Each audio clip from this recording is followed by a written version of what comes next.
AP రాజధాని అమరావతిపై చంద్రబాబు సర్కార్ మరో కీలక నిర్ణయం తీసుకుంది.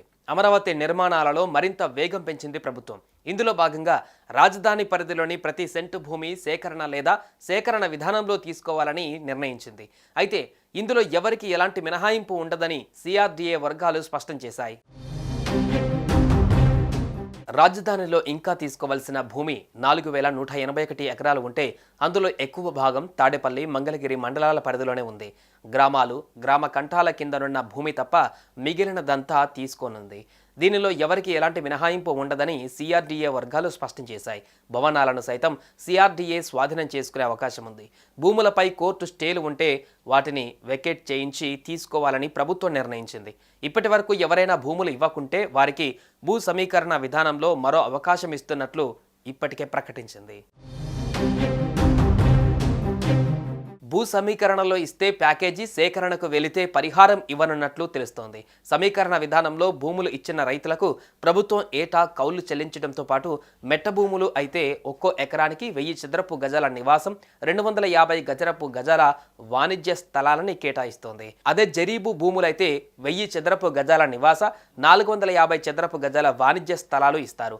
సమీకరణ విధానానికి ముందుకు రాని రైతులకు 2013 భూసేకరణ చట్టాన్ని అనుసరించి సహాయ, పునరావాస ప్యాకేజీని అందజేస్తారని సమాచారం. మరోవైపు రాజధాని పరిధిలో ఉన్న గ్రామాలను కదిలించకూడదంటూ సిఆర్డీఏ అధికారులు మాస్టర్ ప్లాన్ సిద్ధం చేశారు. విస్తరించిన గ్రామ కంఠాల్ని కూడా భూ సమీకరణ నుంచి మినహాయించారు. ఇదిలా ఉంటే అమరావతిలో నిర్మాణాలపైన ప్రభుత్వం ఫోకస్ పెట్టింది. రాజధానిలో ఉన్న కట్టడాలను ఐఐటి మద్రాస్, ఐఐటి హైదరాబాద్ బృందాలు పరిశీలించాయి. వాటి పటిష్టతపై నివేదికను సిద్ధం చేసినట్లుగా సమాచారం. ఇప్పటికే ఆ నివేదికను సిఆర్డీఏకు అందించినట్లు తెలుస్తోంది. మరోసారి కట్టడాలను పరీక్షించి ప్రభుత్వానికి నివేదిక ఇవ్వనున్నాయి ఐఐటి బృందాలు.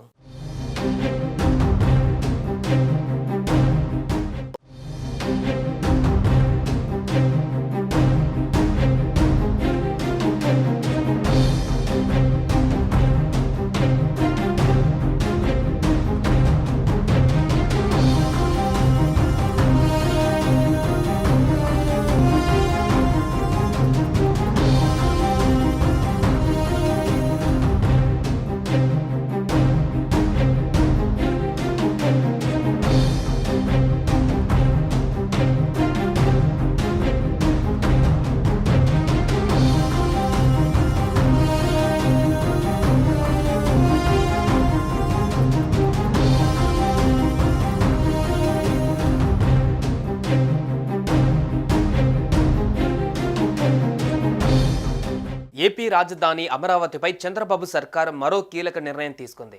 అమరావతి నిర్మాణాలలో మరింత వేగం పెంచింది ప్రభుత్వం. ఇందులో భాగంగా రాజధాని పరిధిలోని ప్రతి సెంటు భూమి సేకరణ లేదా సేకరణ విధానంలో తీసుకోవాలని నిర్ణయించింది. అయితే ఇందులో ఎవరికి ఎలాంటి మినహాయింపు ఉండదని సిఆర్డీఏ వర్గాలు స్పష్టం చేశాయి. రాజధానిలో ఇంకా తీసుకోవాల్సిన భూమి 4181 ఎకరాలు ఉంటే అందులో ఎక్కువ భాగం తాడేపల్లి, మంగళగిరి మండలాల పరిధిలోనే ఉంది. గ్రామాలు, గ్రామ కంఠాల కిందనున్న భూమి తప్ప మిగిలినదంతా తీసుకోనుంది. దీనిలో ఎవరికి ఎలాంటి మినహాయింపు ఉండదని సిఆర్డీఏ వర్గాలు స్పష్టం చేశాయి. భవనాలను సైతం సిఆర్డీఏ స్వాధీనం చేసుకునే అవకాశం ఉంది. భూములపై కోర్టు స్టేలు ఉంటే వాటిని వెకేట్ చేయించి తీసుకోవాలని ప్రభుత్వం నిర్ణయించింది. ఇప్పటి వరకు ఎవరైనా భూములు ఇవ్వకుంటే వారికి భూ సమీకరణ విధానంలో మరో అవకాశం ఇస్తున్నట్లు ఇప్పటికే ప్రకటించింది. భూ భూ సమీకరణలో ఇస్తే ప్యాకేజీ సేకరణకు వెళితే పరిహారం ఇవ్వనున్నట్లు తెలుస్తోంది.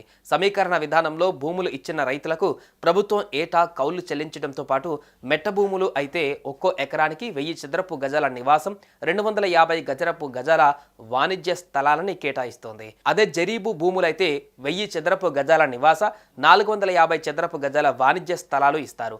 సమీకరణ విధానానికి ముందుకు రాని రైతులకు 2013 భూసేకరణ చట్టాన్ని అనుసరించి సహాయ పునరావాస ప్యాకేజీని అందజేస్తారని సమాచారం. మరోవైపు రాజధాని పరిధిలో ఉన్న గ్రామాలను కదిలించకూడదంటూ సిఆర్డీఏ అధికారులు మాస్టర్ ప్లాన్ సిద్ధం చేశారు. విస్తరించిన గ్రామ కంఠాల్ని కూడా భూ సమీకరణ నుంచి మినహాయించారు. ఇదిలా ఉంటే అమరావతిలో నిర్మాణాలపైన ప్రభుత్వం ఫోకస్ పెట్టింది. రాజధానిలో ఉన్న కట్టడాలను ఐఐటి మద్రాస్, ఐఐటి హైదరాబాద్ బృందాలు పరిశీలించాయి. వాటి పటిష్టతపై నివేదికను సిద్ధం చేసినట్లుగా సమాచారం. ఇప్పటికే ఆ నివేదికను సిఆర్డీఏకు అందించినట్లు తెలుస్తోంది. మరోసారి కట్టడాలను పరీక్షించి ప్రభుత్వానికి నివేదిక ఇవ్వనున్నాయి ఐఐటి బృందాలు.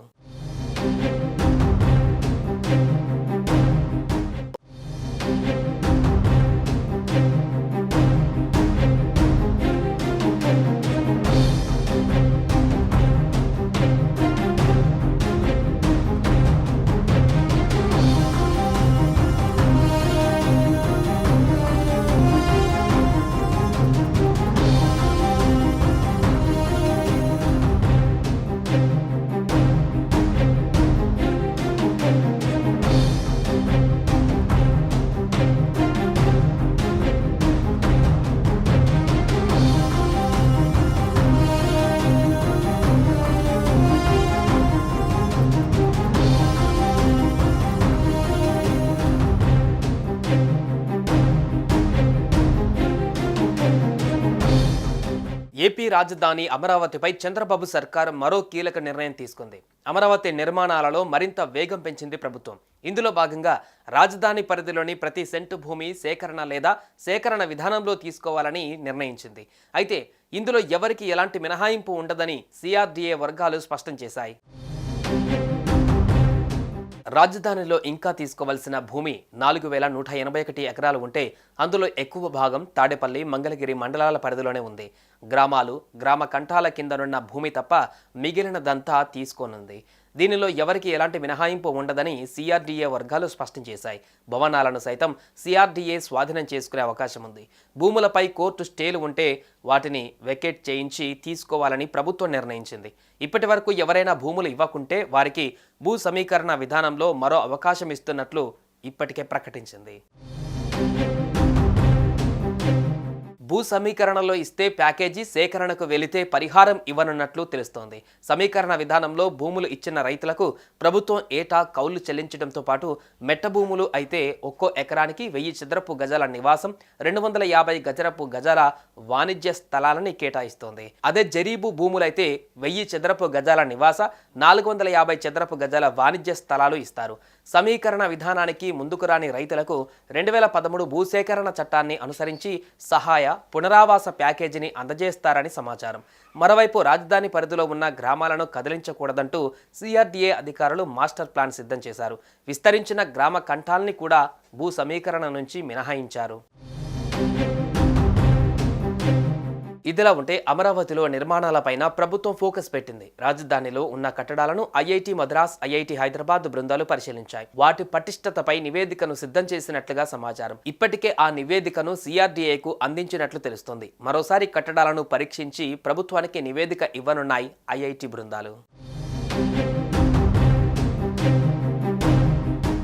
సుమన్ టీవీలో మీ పర్సనల్ అండ్ బిజినెస్ ప్రమోషన్స్ కోసం కింది నెంబర్కి కాంటాక్ట్ చేయండి.